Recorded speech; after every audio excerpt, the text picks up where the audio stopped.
Hello, I am here with Matt Koontz from Rocky Mountain MRA, and we are at the 4th International Conference on Men's Issues in London. And I've heard a lot about Rocky Mountain MRA, so I wanted to get the story from a member. And so Matt, tell me about Rocky Mountain MRA and how the group was formed. So Rocky Mountain MRA is really a local group in Denver, Colorado, full of all sorts of people with diverse backgrounds who are, I would say, compassionate towards men's issues and want to bring those issues to light and inform people in the Denver area and Colorado in general about men's issues locally. Great. And basically we all came together because Aaron Mello, who helped found the group, he did a red pill screening, and a lot of the members, a lot of the people who saw the video wanted to continue the conversation afterwards, and so the group was formed. Hold for plane. We're going to be pausing every so often for planes going overhead, which is unavoidable. So Rocky Mountain MRA group was really formed from the red pill screening that Aaron Mello scheduled? Yes. Right. So Aaron and the other founder, Brian, they got together at that screening or right after that screening and talked about forming a group. Wow. And then the email list from the movie is where a lot of the members initially came from. That's amazing. Yeah. I had no idea that was the beginning of it. So that was last year in 2017? That was, I think, 2016-ish. Okay. Yeah. Wow. Mm-hmm. Oh, that makes me feel so Yeah, good yeah, to think that I inspired a group. That's why we support the movie. We love the movie. All of us came together because of it. Wow. Mm-hmm. Wow. So what was your impression when you watched the Red Pill movie for the first time? For me, at the point where I was, kind of just exploring the issues of men and seeing certain issues as male-specific issues, the movie really helped kind of legitimize what I was feeling. Mm-hmm. And it also, I think, especially the movie coming from a woman, but also a woman who has called herself a feminist in the past, was really comforting as well, because during that time I was surrounded by self-proclaimed radical feminists who were really they're not good people for certain people like me to be around.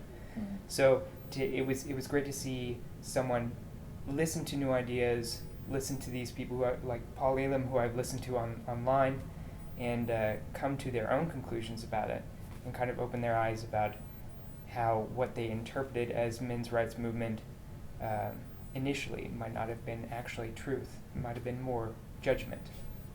So being a men's group on a college campus, right? Is it or is it separate from college? It's separate from a college campus. We have only maybe one member who's in college at this moment. Oh, okay. Yeah. Okay. So you're just a standalone group, nonprofit. Mm-hmm. Have you experienced any resistance to being a men's group in Denver? We have experienced some resistance, not as much to our face. For example, we went to a Pride Parade in Denver in 2017, during the summer of 2017, and I didn't happen to be there, but everyone who was there, all the members who were there, had a great time and got to talk to tons of people, got a lot of support, and there may have been only one short moment where there were protesters. But other than that, it was fantastic. And the resistance came kind of in the background, where people complained that we were there, and the coordinators this year for Denver Pride decided that we were too controversial to attend. They were afraid that we would be transphobic, they were afraid that we would be misogynistic, and they were afraid because we did a screening of the red pill. But wouldn't the fact that you were at the previous Pride celebration show that you're not transphobic or homophobic? You would think so, but for some reason our own actions didn't count towards our reputation. It was just the SPLC website's writing of Paul Elam and the men's movement. Okay, so they had issue that you screened the red pill, which had Paul Elam included in the film, which many documentaries portray or interview people who many may have issue with. That's a part of reporting. If you interview the source of comments that upset people, then Right. that's proper journalism. But because Paul Elam was in the Red Pill, and then about a year after the Red Pill was released, Paul and A Voice for Men were classified by the SPLC as on their hate watch and as a male supremacy group. Mhm. So they had issue with Mhm. you screening the film, just screening the film. Right, and it wasn't anything that Paul said in the film specifically. It was something that he had written, that they had pulled from his writings or his videos, which I couldn't tell the context Mhm. of what they came from. But even so, like you said, even if he said something controversial in the video, we were just showing the video. Yeah. We were just showing the Red Pill movie. Yeah. And every comment that I have seen the media attack Paul Elam for saying, like, if I was called to be on a rape trial, I would, without the evidence being considered, I would vote to acquit the accused man. Any comment that sounds inflammatory like that, you can read Paul's original article and see the context of what he's saying, and certainly it's meant to cause debate and discussion, but I think reading the full article is definitely what is recommended to journalists out there or any organizations that have issue with Paul's cherry bit comments. Exactly. Well, I'm sorry to hear that, and of course I love that you guys were formed after watching the Red Pill, but then I hate that it was because of the Red Pill that also prevented you from being involved in the Pride Parade, so I'm very sorry to hear that. Well, like I said, we still support the movie. We love what it portrays. So what happened since you were declined attending? Was there press around that, or? There was some press. So initially, there was maybe a couple of emails back and forth with the founder of the group, Aaron Mello, talking to Pride, trying to tell them, no, it's okay. They're trying to tell them that their concerns maybe are unfounded, or we followed the rules last year. It'll be great, but they didn't have any. They didn't budge. That's when I came in, and I emailed them because I donated about $55 to the group so that they could go, and that happened to be the application fee, which you don't normally get back. And I emailed them saying how terrible terrible it made me feel, how I felt judged just for being a member, and how there are other members that are. We have a trans woman who's part of the board. I specifically am a gay man, so this was going to be my first time going to Pride, actually, and they didn't respond to the email, so I don't know what they feel about the email, but they did give us the money back that I had donated. So at the very least, we got all our money back, and maybe a couple months after that, a journalist named Josh Schlossberg in the Boulder Weekly, he published a piece about us being banned from Pride, and he interviewed me and a couple of other members to talk about our experience with the whole thing. And that did get quite a few views. Yeah. That article got shared around quite a bit. This is such a fascinating story because you have a trans person involved in the group, you yourself are part of the LGBT community, and so I don't know how anyone looking at that can say you guys are transphobic or anti-gay or anything. Right. Well, gosh, so where are you going from here? How are you moving forward? So this summer, instead of doing the Pride Parade, we did what's called the People's Fair in Denver. The People's Fair is basically like a block party in downtown Denver with musicians and arts tables, crafts tables, and also info booths from different religious organizations or services organizations, NoCirc or ABC, Colorado ABC, anti-circumcision kind of genital autonomy was there. And we went there this year, summer of 2018, because we couldn't go back to Pride because they denied our application. And that was another pretty good experience. There were some people who really sympathized, it clicked, and they were like, oh yeah, I've experienced that too. That really is a major issue. And then there were actually, I think, more people at at that event that were against us. than at the Pride Parade. I don't quite know why that's the case, but some people were taking photos from far behind.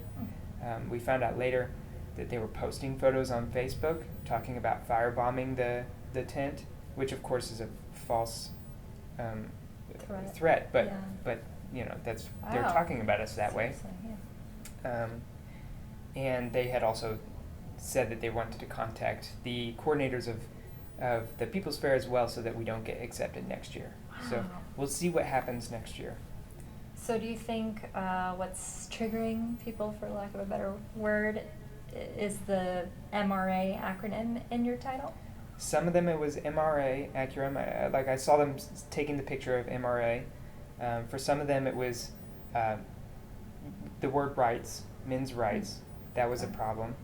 And then some people, I think, just felt uncomfortable men talking about men's issues. Because I think there were definitely some people who were familiar with MRA and the whole feminist, anti-feminist, and MRA culture. But there were plenty of people who were not, and they were just uncomfortable with the whole thing in the first place. Some people would scoff or laugh at it as they walked by, which I considered more to be discomfort than anything else. Yeah. That is interesting that the word rights upset a lot of people. Holding for plane.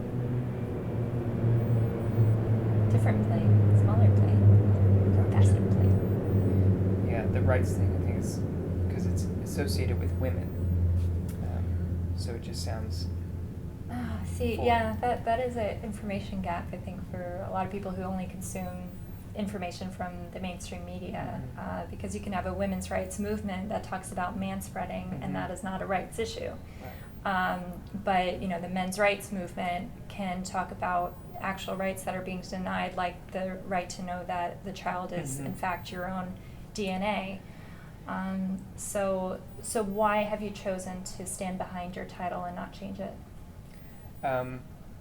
We are debating the idea of changing the title. Some of us are against the idea. Some of us are really for the idea for marketing purposes. I kind of find it hard to talk about or to tell people that we're a men's rights group and we're a men's issues group without using the word rights and without using men specific. So if we were egalitarian, how would they know that we're focused on the men's side of it? Right. So I think it's just it comes with the territory kind of thing. Yeah.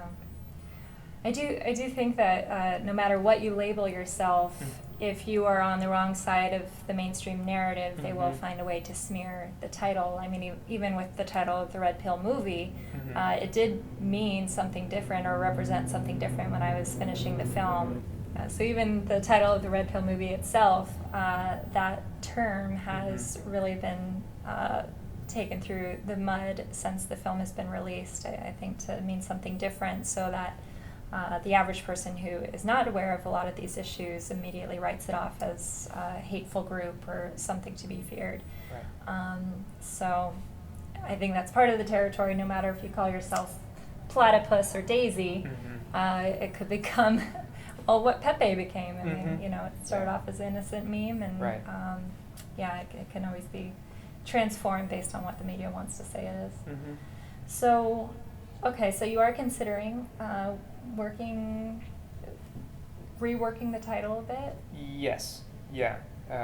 That's more up to, we have kind of a group of people, kind of like a board, who make bigger decisions for the group. And I've listened in on their talks about it, but it's not set in stone, and there's a few different options that we have. But coming here and learning how other people in Europe know of the Rocky Mountain MRA and actually have had really good things to say about it and actually hold it as a standard of how men's rights groups should work, I suppose, makes me think that maybe it should just stay the same. Yeah, I would support that, absolutely. There's a point when you just have to prove who you are based on your actions rather than what other people are calling you. Right. So, well, whatever your future holds, I wish you the best. Yeah, And thank you so yeah. much Thank for you. sitting down with me Yeah, and thank for you. attending this conference all the way in Mhm. London. Yeah. You've traveled a long distance Yeah, yeah, to yeah. be here. Exactly. I hope it's enjoyable and Oh, yeah. you've learned some things and made Yeah. connections. It's been great. It's been great, and it's also been great to meet all the people that we've seen online, and then especially you because of the video and how that helped spark the group in the first place. So we really Awesome. appreciate it. Thank you so Mhm. much, Matt. Yeah, It's thank really you. nice to talk to you.